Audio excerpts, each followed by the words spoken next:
The radio crackled with static, then silence. Two F-22 Raptor pilots flying escort over restricted airspace exchanged confused glances through their canopies. Then it came again, faint but unmistakable, a call sign that hadn't been spoken in over 15 years. Ghost Rider requesting emergency clearance. The voice was calm, controlled, almost too controlled. But it was the call sign that made both pilots' blood run cold. Ghost Rider was dead. Everyone knew that. The pilot had been declared killed in action over hostile territory in 2009, her aircraft lost, her body never recovered. So who the hell was flying that 737? Captain Sarah Chun had been a commercial airline pilot for 6 years, flying the same routes, following the same procedures, living the quiet life she'd built after walking away from her past. She'd left the military behind, buried her memories deep, and told herself she'd never look back. But on this cold October morning, 37,000 feet above the Nevada desert, everything changed. The Boeing 737 she was piloting with 147 souls on board had just lost both engines. No warning, no malfunction indicators, just sudden, catastrophic silence. The kind of silence that kills. Her co-pilot, a young man barely 3 years out of flight school, was frozen, his hands trembling on the controls. Sarah's training kicked in instantly, but it wasn't her commercial training. It was something older, something forged in combat zones and impossible situations. And in that moment, she became someone she thought she'd left behind forever, as she'd been Lieutenant Sarah Chin once, call sign Ghost Rider, one of the most decorated fighter pilots in her squadron. She'd flown missions over Iraq and Afghanistan, threading her F-16 through enemy fire, bringing her wingmen home when everyone else said it was impossible. But her last mission had broken something inside her. She'd been shot down behind enemy lines, ejected over hostile territory, and spent 9 days evading capture before a rescue team found her. 9 days of hiding in caves, drinking rainwater, eating insects, listening to enemy patrols pass within feet of where she lay buried under debris. When they finally pulled her out, she was 30 pounds lighter and couldn't stop shaking.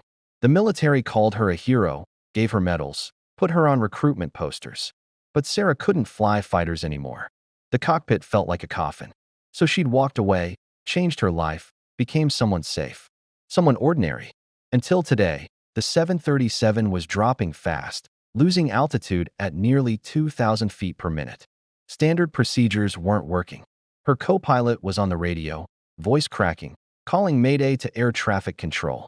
But Sarah knew they were over restricted military airspace, far from any commercial airport. They had maybe 4 minutes before this aircraft became a falling brick with nearly 150 people inside. She scanned the terrain below through the cockpit window, her mind processing angles, wind speed, glide ratios, calculating probabilities the way she used to calculate missile trajectories. Then she saw it. A dry lake bed, long and flat, about 12 miles northeast. It wasn't a runway. It wasn't even close to safe. But it was their only chance. She reached over, took the controls from her co-pilot. And for the first time in 6 years, she let herself become Ghost Rider again. She switched to the military emergency frequency, something commercial pilots rarely did, and spoke the words that would change everything. Ghost Rider requesting emergency clearance for immediate landing. Dry lake bed coordinates 36.4 north, 115.7 west. There was a long pause on the radio. Then a voice, sharp and military, demanded identification. Sarah didn't hesitate. She rattled off her old squadron number, her service ID, and added something only a real military pilot would know: the authentication code for emergency combat situations. The radio exploded with chatter. Within seconds, 2 F-22 Raptors that had been patrolling nearby broke formation and vectored toward her position.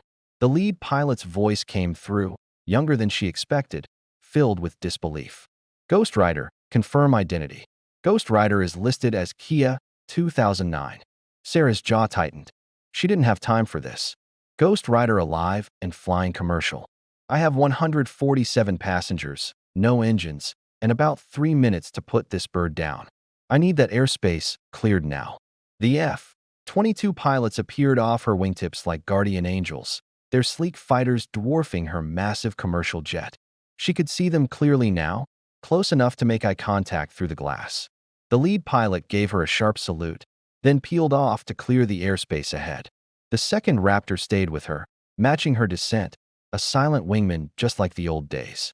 Sarah felt something crack open inside her chest, something she'd kept locked away for years. She wasn't alone anymore.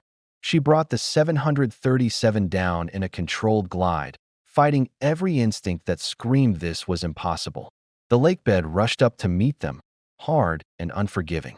She pulled back on the yoke, flared the nose up, and felt the rear wheels slam into the desert floor with a bone-jarring crunch. The aircraft bounced, skidded, threw up massive plumes of dust. Overhead bins exploded open, oxygen masks dropped, passengers screamed. But Sarah held the controls steady, riding the chaos like she'd once rode a damaged fighter through a sandstorm. When the 737 finally shuddered to a stop, tilted slightly on its broken landing gear but intact, there was a moment of absolute silence. Then the cabin erupted in cheers, crying, prayers of gratitude. Sarah sat motionless in the captain's seat, hands still gripping the controls, her whole body shaking with adrenaline. Her co-pilot was staring at her like she was some kind of supernatural being. Outside the cockpit window, the two F-22 Raptors made a low pass overhead, waggling their wings in the universal gesture of respect between pilots. Emergency vehicles were already racing across the lakebed toward them, but Sarah barely noticed. She was crying, tears streaming down her face. All the pain and fear and grief she'd carried for 6 years finally breaking free. She'd spent so long running from who she was, convinced that part of her life had destroyed her. But in the moment when it mattered most, when lives hung in the balance, Ghost Rider had saved them all. 3 hours later, after every passenger had been evacuated safely, after the medical teams and investigators and military officials had swarmed the scene, Sarah stood alone on that lakebed, looking up at the vast desert sky. One of the F-22 pilots, a young woman barely 30, approached and stood beside her. "Ma'am," she said quietly, "I read about you in flight school. They told us you were gone, but they also told us you were the best.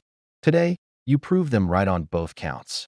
Sarah turned to look at her, saw the admiration and hope burning in those young eyes. "What's your call sign?" Sarah asked.